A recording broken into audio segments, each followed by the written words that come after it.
Welcome to our channel, where we help you navigate the latest updates and features on your favorite apps. Today, we're going to show you how to turn on call notifications for WhatsApp on your PC. This is especially useful if you often miss important calls while working or browsing on your computer. To get started, open the WhatsApp app on your PC. You should see the familiar interface with your chats and contacts listed. Now, let's dive into the settings to enable call notifications. On the left side of the screen, you'll notice a gear icon. This is where you access the app's settings. Click on this icon to open the settings menu.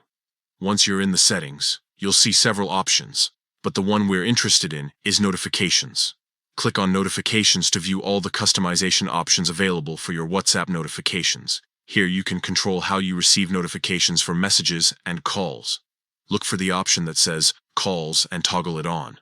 By enabling this feature, you'll receive notifications for incoming calls, ensuring you never miss an important conversation. This update is crucial for anyone who uses WhatsApp on their PC regularly.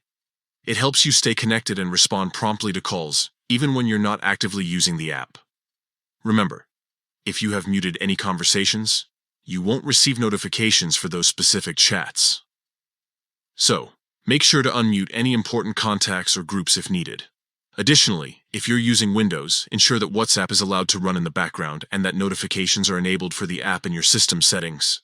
This will guarantee that you receive notifications even when the app is minimized.